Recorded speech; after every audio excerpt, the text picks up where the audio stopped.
Hi everyone, Alex here. Continuing with our Ninja Carrier series. This is going to be part 4. In part 4, we're going to mirror our foot. We're going to also tweak that foot extrusion a little bit. And then we're going to define a toilet sweep that goes into the main sanitary drain trunk. And we're going to create a faceplate for that toilet. See you in Revit. Hi everyone, this is Alex with BIMitUp, where we help you with professional training and coaching in mechanical, electrical, plumbing, fire protection systems, and Autodesk platforms like Revit and AutoCAD MEP. Let's get started. It's looking very good. And since I like it so much, let's go ahead and edit extrusion. And then let's do tab select and let's mirror this guy. Picking an axis, this guy, and then click OK. Let's take a look at our 3D view. Looking good. Now we go back to our reference level. We pick on this guy, edit extrusion. We're going to do tab select. We're going to mirror this guy, picking this plane, and click OK. Go back to our 3D view. It's looking really, really good. Now the only thing missing is our faceplate. So let's go to our north plumbing.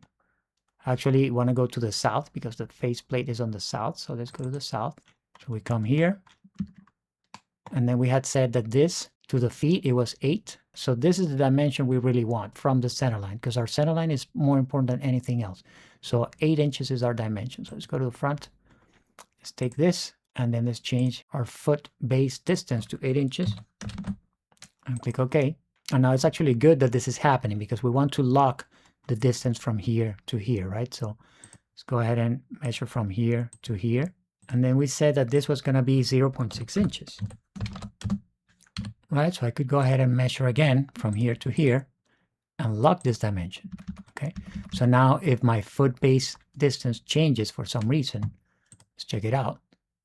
Let's say it's 6 inches now. I want to take it to the other screen. Click apply and click apply. Now the whole thing shifts correctly. Let's change it back to 8 inches and click OK. And now let's measure again the extrusion to the top. It was 8.8. So let's go to our front view. And now this distance is 8.8. So I'm going to change my parameter to the top. Change that leg top 8.8 inches. Okay. Looking good. And now I want to align to this plane the top of my extrusion and lock it. Now let's go to my 3D view. And this is starting to look very professional. And let's say you don't have time to create the Ninja Carrier or you don't feel confident enough to do it on your own. Then I have good news for you. If you just want to get it, I ended up creating a single carrier with a horizontal discharge, a single carrier with horizontal discharge and auxiliary inlet, a back-to-back with horizontal discharge, a single with vertical discharge, and a back-to-back with vertical discharge. And what I did is I made the Carrier Ninja package available for you to download by scanning the QR code that you see on screen right now. So I'm going to save this because I've done a lot of work already. I'm going to do save as family. And I'm going to call it AJS Carrier Ninja. Let's do the thickness of the faceplate. This one we called faceplate outside. And then let's do create similar. Pick planes. And this is 0.8 inches. And I'm going to shrink it before it gets too confusing. That's fine. And now I would like to get a little bit fancier here because this is not really just a cylinder here. What you have is something more like this. Let me go to the 3D view in the actual manufacturer's family, right? So you can see that from the top view, this is following some kind of sweep. You see it like something like that. So what we can do is define a reference plane here, maybe at 2 inches, and another one here, maybe at 5 inches, and then we do a little sweep. That's going to look better. So let's go back to our reference level. And then what I'm going to do is grab this extrusion, and I'm going to bring it down. I'm going to lock it to this plane. I'm going to do AL and align and lock it here. Then I'm going to create a new reference plane here. So we're going to do something like maybe 1 inch up here, right? And then another reference plane here. Let's pick planes. Let me see. Let's take a look at the 3D view. So this brushes against the vent. So yeah, maybe 5 inches. So let's go back here. We'll do create similar, pick planes, let's say 5 inches, and place it here, right? I'm gonna shrink this. I don't need this much. So that's good. And I'm gonna shrink from here, like that. And then what I'm gonna use this is as a reference to create a sweep that goes this way and then this way, okay? So let's go, create, sweep. I'm gonna sketch a path. I'm gonna do something like this. Then I'm going to align to this plane, this line, and lock it. So I'm good with that path.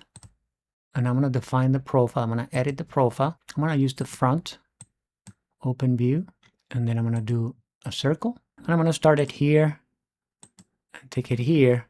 But then I like to move it away just to make sure I'm aligning it properly. Make the center mark visible, and then AL to this plane, this guy, unlock it, and to this plane, this guy, unlock it. Now we go back to our sweep, we accept, and let's see what happens. Let's go to the 3D view. Look at that, isn't that amazing? Now we just need our faceplate here. So let's take a quick look at that south plumbing elevation here.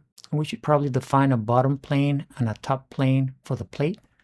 So let's see, from here to here, we have 7.1. And then from here to here, we have 6.8. So let's go with the first one. So I'll go front view. I'll define yet another plane, create similar, pick plane 6.8 from the center line. And this is going to be bottom up plate.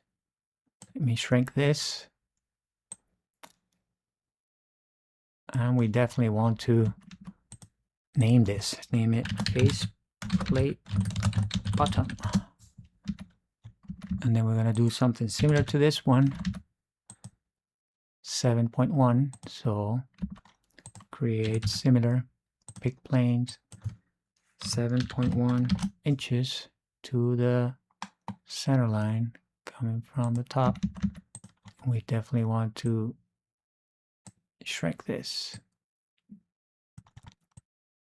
And this is starting to get pretty confusing. That's why you have to name your reference planes. So this is faceplate top. And then for the width, we know that we had said that the plate and the feet were going to meet. They don't really meet. If you see in the 3D view, they overlap a little bit, right? The plate goes on top of the feet a little bit. But let's keep it simple because we already have too many reference planes. So under the reference level, we're going to measure just so we remember. From here to here was 5 and 3/32. Actually, let's grab this reference plane and let's just mirror it based on this one. So this one, let's call this one foot inside left. And then this one, foot inside right. And now we're going to go to our front view. And this one here is our foot inside left, which is going to be our faceplate left. And this is going to be our faceplate right. Right, so let's keep that in mind. And then this one is our faceplate bottom, and this one's our faceplate top. So before I forget, I'm going to grab this. I think this, we're pretty much done with that. So I'm going to lose that and take another screenshot just to make sure I don't forget. This one here is the plane that I want to use. And then this one, that one's pretty easy to recognize. And then this face bottom. And then this face top. So let's not forget. You take this to the other screen. And now we go create, extrusion. Now which plane do we want to start with? We want to set a work plane. That work plane is going to be our faceplate outside. Right? Now we're going to pick our planes. Make sure you lock it. And then we're picking this guy. Remember, this one's the one we want. And this guy. And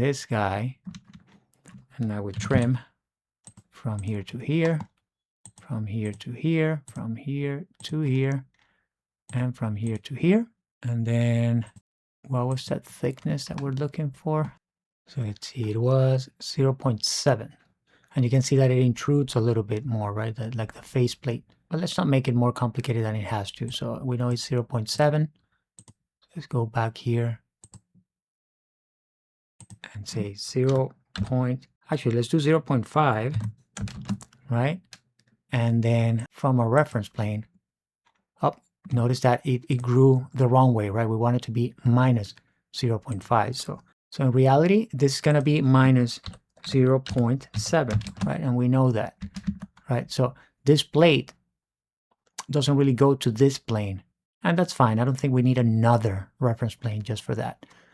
So let's take a look. And this is looking pretty solid. Now you could get fancy as far as how the profile looks like, right? Like you can see that this looks a little different, right? It has like this profile here, but I don't think we need any of that. If you want to be too cute, you could probably come here and then edit that extrusion and then do something around it, you know, like a, actually, let's go ahead and do that. Let's go to front view. Then you could say probably from here to here, right? And then add that to here.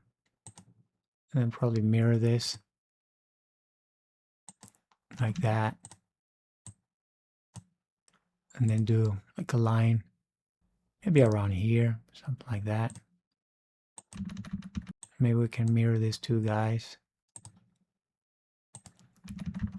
And you can do TR from here to here, and from here to here, from here to here, from here to here. And you know, if you're into that kind of thing, this looks a little better, okay? So now we're ready with our geometry. What I want to do now is my connectors.